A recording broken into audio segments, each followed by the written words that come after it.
Hey, welcome to drawing drawing bearing lines for a property line with inputs. Shit, I don't even know what it is. Gotta set my timer. Timer started 10 minutes.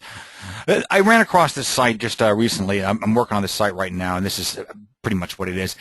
But there's there was some chatter on Cheap Talk about laying out property lines and how tough it is and all this other kind of stuff. And this is pretty easy. I mean, this line here, this 244. I'm sorry, I'm on the PC. 240. That line right there, 244, and this right here, and this right here. Those are pretty easy to lay out, I think. Let me set my go to CAD and General CAD and quadrant bearings. There, I think that's what I need to have set done. And now it's going to say south goes whatever. Okay, so when you get a piece of property, you get these bearings, and it's pretty easy to put this stuff in, right? 7, 8, you put a dot right. Oh boy. Oh. Hotkeys. I don't know what they are. Okay, points. You place a point right here, and north is up. Okay, now you're going to input some lines. So you go CAD input line, input line, and you need to have it on polar. Set it at polar, and the number style is going to be in feet, right? Decimal feet. This is easy stuff. But I'm going to do it anyway. So I know this is 244.36 feet. Tab is going to go north 26 space 15 space 31 east. You know, someone gave me this stuff, right? There. Now I got that thing drawn. You see that? That's drawn just like this over here. Now I put the next one in. 175.18 feet. Tab.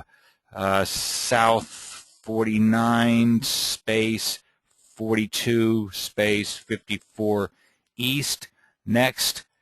And that's going to be 118.43 tab. South goes west? Yeah, south goes west.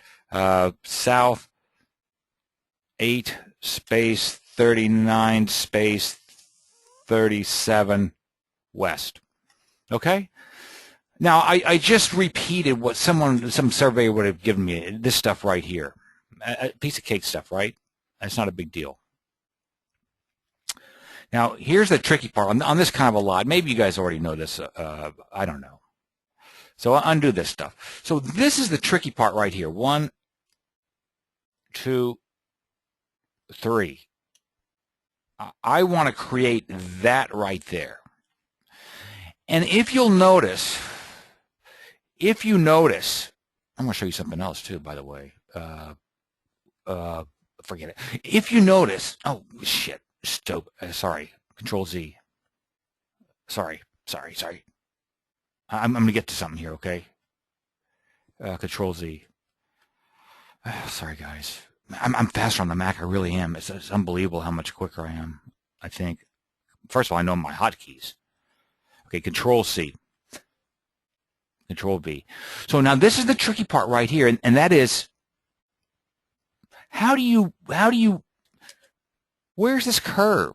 Is this curve tangent to this property line? And is this curve tangent to this property line? No, it's not. It's not. But this is the way you do this.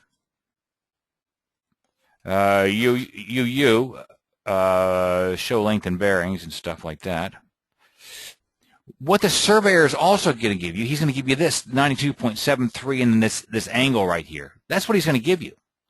And then he's going to give you this arc. You know the distance and you know the radius. And he might also, WA, I don't know where that is. Oh, there, right. Escape, F10. He's also going to give you, why not that snap? Why doesn't that snap right there? Shouldn't that snap to that center line? What he might give you is he might give you the delta of this angle. He might give you the delta. If he doesn't give you the delta of the angle, if you know the radius and the length of the arc, then you can get the delta yourself with math.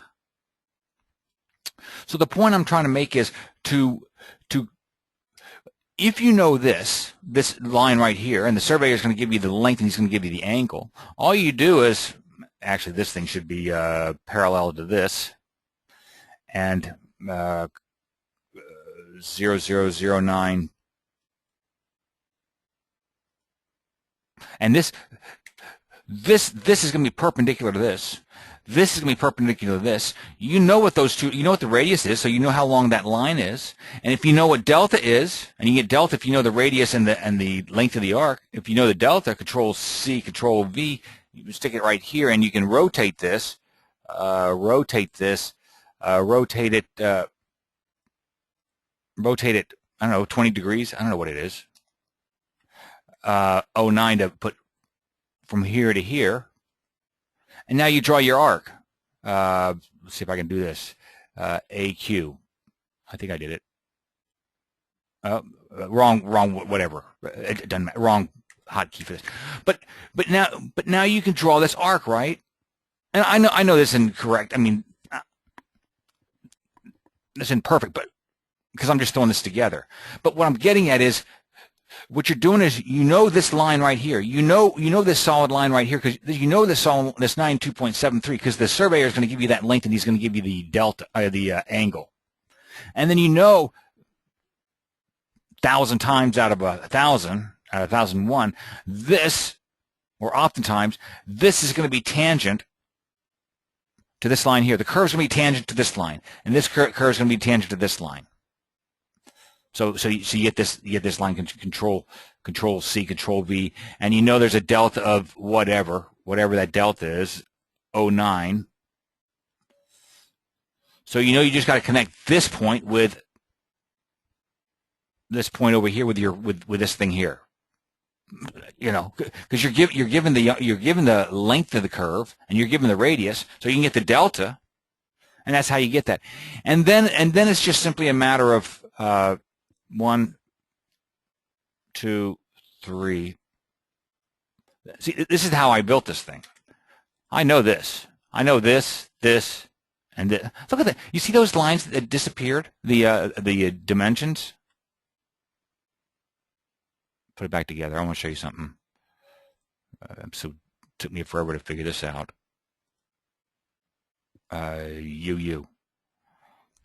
Line style. Show length and angle. So, you know, I built this. This is easy to build. You know how to build this.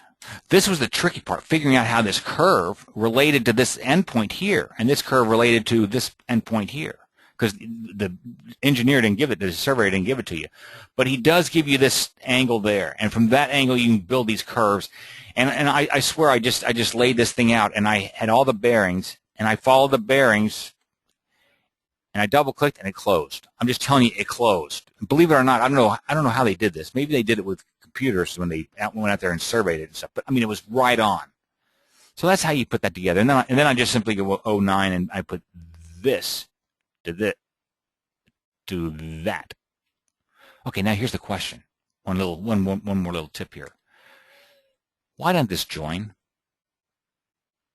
See these lines joined? See that all this curve, this straight line, this curve joined, and these things joined. Well, here's the key. If some of these segments are showing the angle and length, and the other one's not, they're not going to join. I'm just telling you, they're not going to join. So here, I'm going to take this UU, and I'm going to show the line style, show angle and length. Okay. Now double click it. Now double click. Oh, not double. Or click it. Closed. Done. So I'm telling you, I just laid this thing out, and it closed perfectly. And that's the trick right there. You know, most of the time, somehow I get enough bearings that I can lay this thing out. But this is something that they don't really tell you. I mean, he didn't. Oftentimes, not oftentimes, sometimes what they'll have is they'll have a perpendicular line to the tangent right there. They'll have that perpendicular line right there, and so you know that's helpful. But not that, and they'll show you what that would be. Anyway, there was just some chatter on this, and I thought this was pretty. I think I mean, some people want to input curves and stuff. I thought this was pretty easy. Maybe it's easier with curves. Maybe Revit's better, but this didn't work too bad for me. That's the end. How long did that take? Oh, 9 minutes and 54 seconds. Here goes. Boop, boop. Yep, there it is. That's the end.